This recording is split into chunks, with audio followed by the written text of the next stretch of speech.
Over the last several years, we have surrounded ourselves with technology to make our lives easier, to make them fuller, to make them more convenient.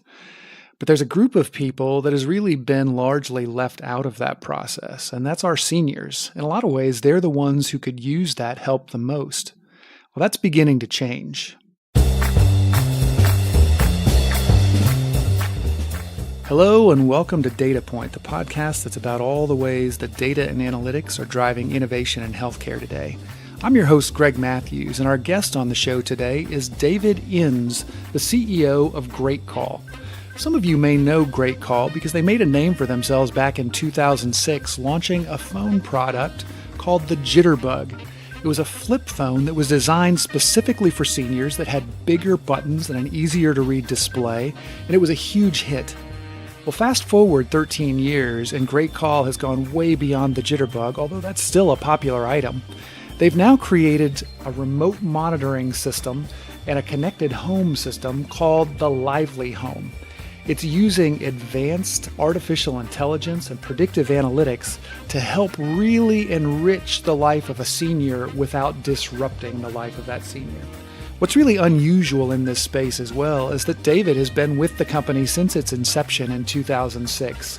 And so he has a tremendous perspective on what the past, present, and future of telehealth can hold for us. Hold on to your hats. Get ready for this interview with the CEO of GreatCall, David Inns. David, thanks so much for being with us on the Data Point podcast today. Thank you very much for having me.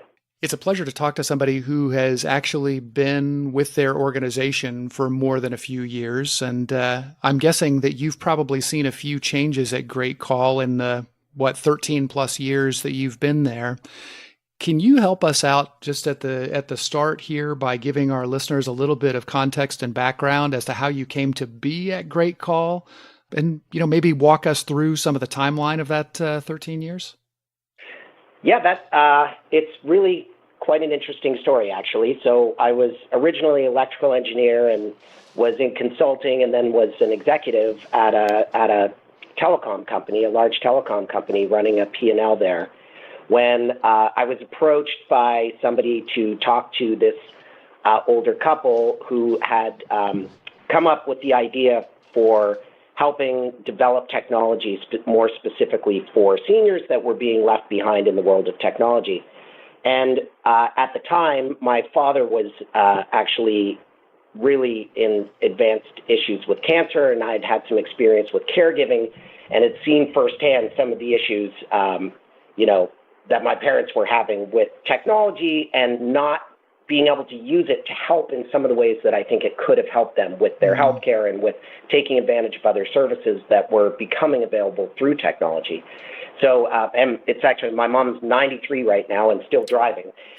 So it's really a great story on her part. But so I went down to San Diego to help get this company started and raise all the capital. And I guess the first funny story, or I guess it wasn't funny at the time, but we actually raised two $40 million rounds, and just as the first one was running out, we managed to close the second one, and it was literally in August of 2008, if you can believe it. And if you all remember what happened in September 2008, if we were more than 4 weeks late closing that round, or even 3 weeks, I believe, Lehman Brothers went bankrupt, and we probably would not be having this conversation here today. So that is a very narrow thing.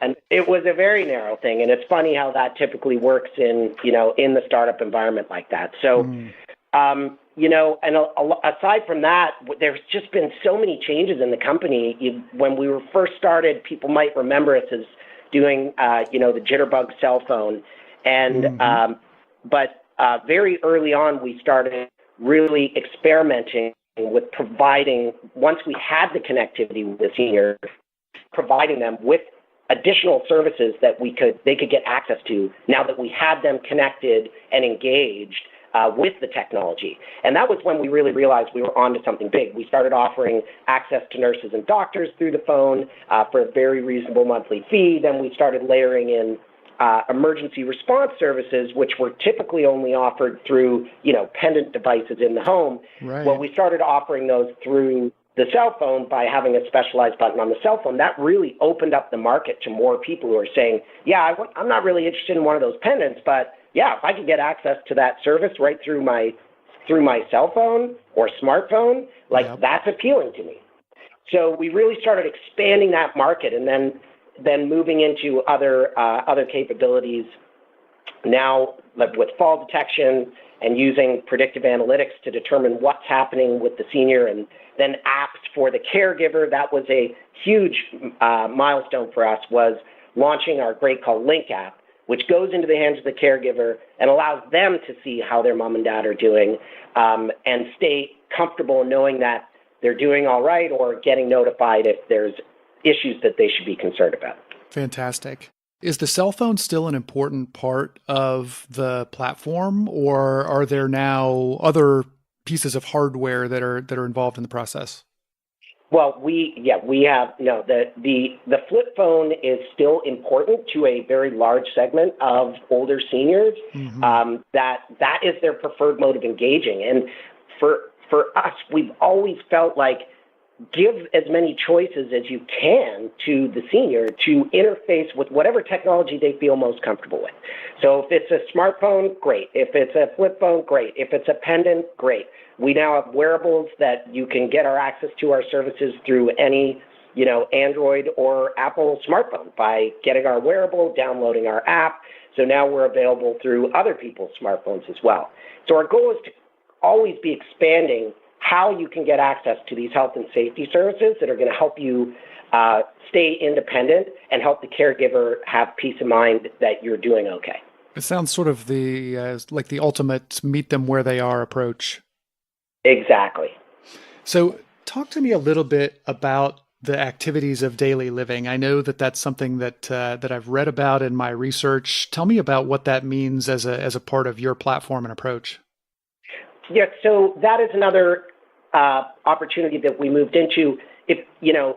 Telemedicine has been a lot focused on vitals monitoring over the years, and as we know, that's had some struggles really getting traction. And I'm just a big believer on there's two reasons why that's the case. One is the place where the most value can be achieved in remote monitoring is with the senior population. And secondly, is that if you are going to be providing technology and a service to the senior population, you want to minimize the amount of behavior change that you are expecting the subscriber or the customer to have to undergo, right, in order to adopt and engage with the service.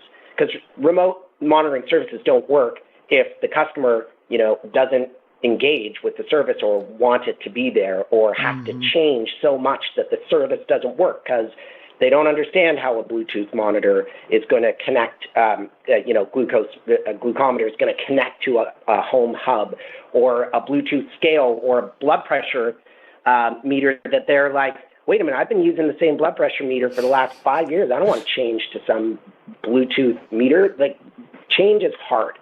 So ADL monitoring, which is activities of daily living monitoring, really is about putting sensors in the home that are unobtrusive, and they are collecting data about the senior. Did they get out of bed? Did they leave the house? Did they open the fridge? Did they go into the bathroom? Did they go into the kitchen? And taking that information back and being able to analyze it to look for issues that would raise concerns for the healthcare company that is managing the well-being of that senior population. And does that include the caregiver? You mentioned the caregiver app. It was such an important add to the protocol. Are the caregivers a part of that activities of daily living, that ADL monitoring as well? The caregivers are not currently, but they are going to be very soon. So the Family Caregiver app actually has in it its own artificial intelligence engine that is looking at data coming from the other devices, like GPS location, whether the pendant is charged, whether your phone is charged, things like that. But we haven't gotten the ADL components into the Caregiver app yet, but that's going to be coming very soon. Interesting. So tell me about I guess the use case around the ADL, when you talk about the company that has an interest in caring for that senior and having the ability to monitor, presumably not just the activities in isolation, but the pattern and the routine and anomalies in the pattern. Typically, who is that company and what's their relationship with the senior? So these are mostly payers that are managed care providers, managed care payers. So they're taking the financial risk. Some of them might be integrated into providing the service as well. But typically, what the main issue is that what they don't want. So they typically will have a group of case managers that are managing these higher risk seniors. And they're involved and trying to keep track of each care manager has a large panel of patients they're trying to manage and monitor and try to keep well. And so the last thing you want to do is take these case managers and overwhelm them with information, right? The case managers do not want the data feeds.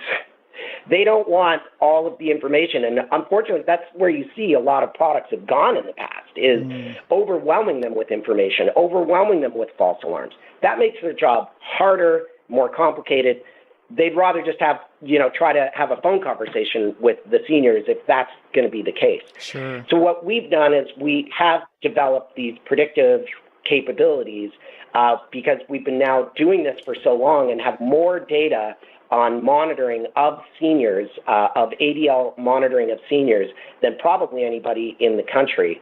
And we've been able to, because of that large data set, been able to develop the ability to properly predict when issues are arising with the senior.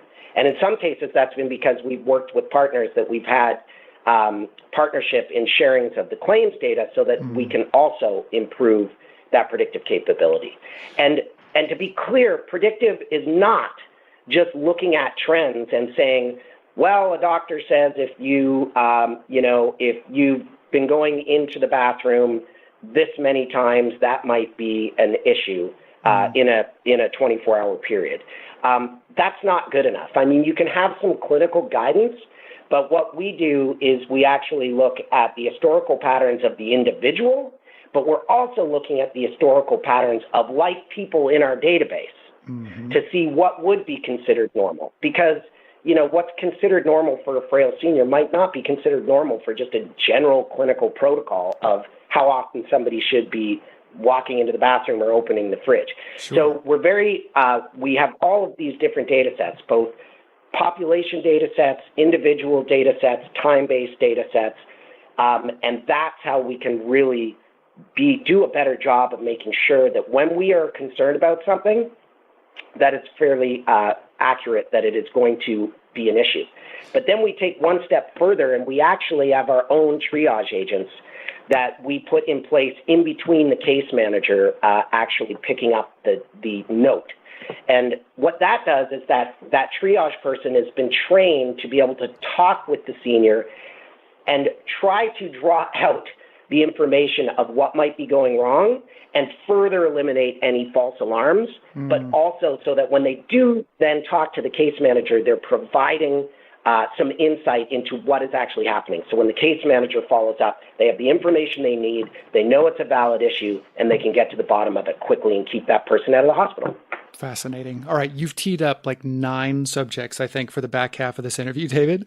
We're going to take a quick break right now, though, and we will be right back to dive deeper into GreatCall with David Inns.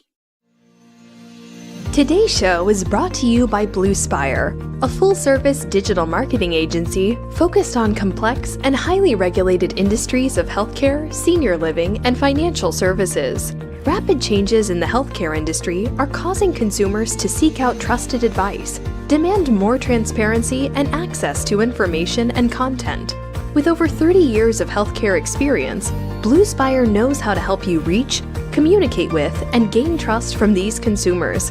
We help you engage with the right content at every touch point, from the first symptom search to appointment scheduling through care management. Visit us at bluespiremarketing.com to learn how we can help you deliver relevant, engaging content through ever-changing touch points that matter. Welcome back to Data Point. I'm your host, Greg Matthews, and we're here today with David Inns, the CEO of GreatCall. David, before we went into the break, you were talking to us about the fascinating monitoring platform, the activities of daily living monitoring platform. And I want to make sure that it's really clear what that looks like and feels like. Do you have some examples of kind of common use cases where that ADL becomes really useful? Yeah, thank you. So we call our ADL monitoring platform Lively Home. And, I was actually just listening to a triage call. That's our agent doing a follow-up on a kind of alert that our system has identified. And I thought it was very interesting how this works and why it's so hard to do this properly, both from an alerting and then a follow-up perspective. So the alert was that the kitchen activity of this older senior had declined pretty significantly over a 2 to 3 day period. And it was like, if you actually saw the alert, you would be like, wow, that seems amazing that all of a sudden it would just drop off. Something must be wrong, or maybe the person has been eating out more. So there's a lot of things that could be checked upon. So our triage agent does this call, and I hear it. And basically, the discussion starts off with, how are you feeling? Because you don't want to call and be like, hey, why haven't you been in your kitchen? That's not going to work. Creepy. So it's more of a conversation to try to just make them feel like everything's fine, but we just want to check in on you. Is everything going okay? Yep. And the customer is saying, yeah, everything's great. I'm great. And you're like, and your eating habits are fine? Yeah, eating habits are great. Okay. So there's been no issues with appetite well, actually, now that you say it, I haven't been hungry at all in days. And you're like, oh my gosh, you hear how, and that identification of that issue, and I'm not going to get into what the diagnosis could be or whatever the other components would be, but that's what's so amazing about it. You don't have to diagnose it. But somebody who isn't eating for 3 days and isn't hungry for 3 days, there is something very serious going on with that person, and they need help. Right. And so that's when we issue that note to the case manager, identifying exactly what's going on and what the issue is, and then let that healthcare company go into their protocols to keep that person safe and healthy. And so what ends up happening is, instead of that person ending up in the hospital after another couple of days, or ending up in long-term care because they've completely, had a major health episode that they go from hospital into long-term care for 6 months. Instead, what might happen is a nurse visit, a medication change, which are much less expensive procedures to lower the healthcare costs. The customer's happy because they didn't have a high-cost healthcare episode, which landed them in the hospital and in long-term care.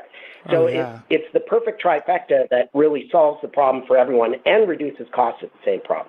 Can you tell me a little bit about the triage agents at GreatCall? Who are those people? Are they clinicians? Are they geriatric experts? Who are the people that perform that really important role? We look for people who are caring and kind and are open to be trained in our methods of having these discussions. They do not need to be nurses, and they do not need to be formal clinical employees.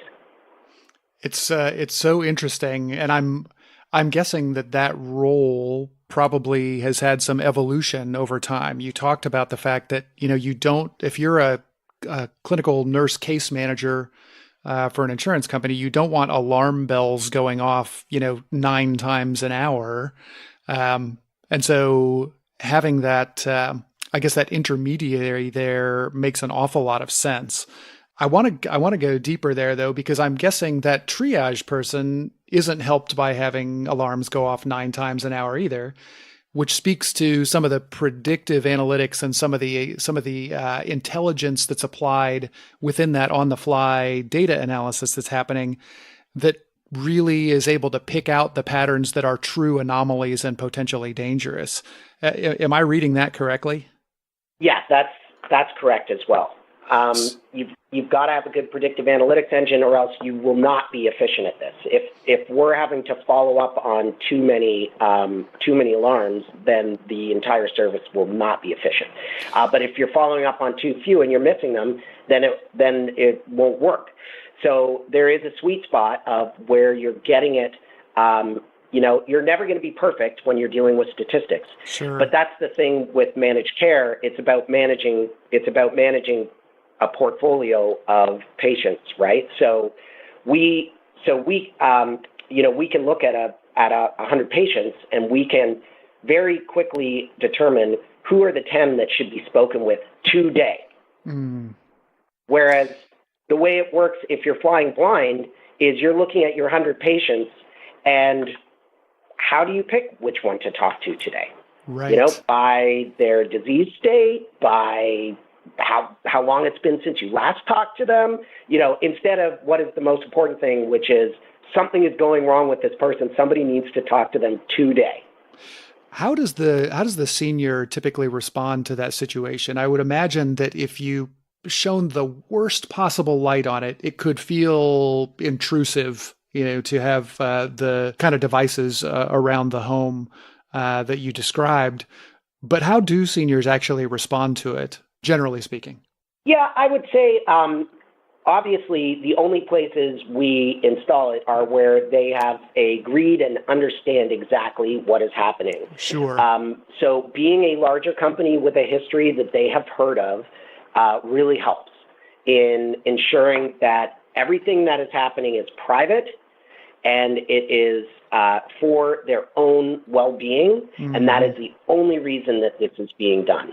And it's, you're for the senior that doesn't like it, then we're not going to install it. And so it doesn't get installed. So I think the ones that we get it into their homes, they've already understood it, they agree to it, they're comfortable with it, and then they just get even more comfortable with it over time as we're doing these follow-ups. But that's why it's so important that the triage agent is trained in how to do those phone calls, to not raise alarm bells with the senior that somehow their privacy is being violated. Right. Which it is not, because this is all about the well-being of the senior.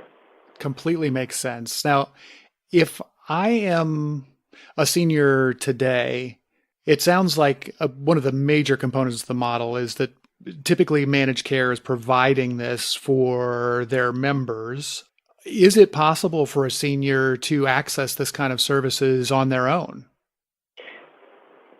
So currently we do not offer it direct to consumers, but that is something that we are looking at aggressively. And to that end, I've been really curious. Many of our listeners will know that Best Buy acquired GreatCall last year as a part of their transformation from a product only to a product plus service marketplace. I'm curious if you can tell us about why that made sense for Best Buy. Why did that make sense for GreatCall? And what does it ultimately mean for the beneficiaries of your service? Yeah, that's a great question. I guess I'll start why it made sense for Best Buy. I mean, as you've probably been reading, there's the CEO of Best Buy, Hubert Joly, has talked a lot about the transformation of the company into really being about enriching people's lives through technology. So not just about the technology itself, but how it can be used to enrich people's lives. And he's very passionate about this, and that obviously implies moving more into services. And so looking at health and particularly seniors, a vulnerable population that has been left behind on having their lives enriched with technology, would make a lot of sense to start focusing on as an opportunity and as a mission-driven opportunity. I mean, it's amazing coming to work every day and not only, creating a real business, but also saving people's lives and helping those in need is an amazing combination. So that is, I think, how it fit into the vision of Best Buy, is us, combining our power to really make this work for even more seniors. So that's when I look at myself, why does it make so much sense for GreatCall, is even though a lot of people have heard of us, I mean, you mentioned yourself earlier in this podcast, you weren't aware of all the things we were doing. Right. Best Buy brings that scale and awareness to us that is amazing. I mean, it's really helping us accelerate our growth, both in the stores. Now, Geek Squad doing all of our installations of our Lively Home ADL monitoring, which is amazing. And so having access to that ability to now touch the senior in their home is priceless. A lot of people don't realize, like, the long-term services budget in the United States has now surpassed that more than 50% of long-term service expenditures are taking place in the home. Wow. And so I believe that, this is an amazing combination that we've had a lot of what we call our caring centers, where we've become experts at helping seniors over the phone. We've never had that ability to now help seniors in their home. Wow. And that is an amazing thing of the combination of Best Buy and GreatCall. It feels like every topic we touch on could grow into a podcast in and of itself. David, I am, first of all, so grateful to you for spending so much time with us here to get us up to speed on the incredible things that are happening with GreatCall. As we do that, we know that there's been so much change over the last 10, 12, 13 years that the company's been around. But as you look forward and you see where you could be heading in the future, whether it's a result of the partnership with Best Buy or the integration of new technologies or other hardware partners, give us a sense of what some of the exciting things are that you see for the future of your business. We are just scraped surface in Connect Health and what it can do for everybody, but particularly for the senior population and their family caregivers who are under a lot of strain and are going to continue to be under more and more strain. To me, the most important thing is predictive analytics. And we talked a lot about this, about activities of daily living, but that requires sensors in the home and some things that might be inconvenient for a large number of seniors, and you actually have to install them. So when I think of the future, I think of being able to use predictive analytics through a variety of ways of interacting, so that if the senior is consenting to have their information used, there's companies who can predict the onset of depression using a sample of a senior's voice, and comparing that to past samples and changes in that. We could be using social media platforms. We can be using the use of public services. We could be using all sorts of information that if we could collect all of that information in a private, safe, compliant way that has been agreed to by the senior, we could get ahead of issues long before they become serious health episodes. And at the end of the day, that's the most important thing for me, and I think for the future of what we're trying to do, is if we can get ahead of these issues before they become expensive health episodes, it helps the senior, it helps the healthcare system, and it helps the caregiver. It reduces everyone's stress level, and it saves costs all at the same time. It's like a home run of how technology can be used to win. Fantastic. And it makes so much sense. When you say that we've only scratched the surface, boy, you're right. There's so much data out there that could help point us in good directions, and probably some things that we haven't even imagined yet. But it is great to know that you and GreatCall are thinking about these things and making them real, I think, so much more rapidly than most of us ever imagined. Thank you for being here, David. I'm looking forward to meeting you at the American Telemedicine Association's annual meeting in a couple of weeks here. Yeah, just really congratulations on your success, and good luck for the future. Thank you for having me, Greg. It was a pleasure. Thanks so much for listening to the Data Point podcast. If you like what you've heard, please do rate, review, and share it with your social network. It means a lot. And if you have ideas for show topics or guests, please email them to me at greg@healthquant.health, or send a direct message to @ChiMoose on Twitter. That's CHIMOOSE on Twitter. For more information about this show or any of the terrific healthcare podcasts in the Touchpoint Media Network, check them out at touchpoint.health. See you next time. This has been a Touchpoint Media production. To learn more about this show and others like it, please visit us online at touchpoint.health.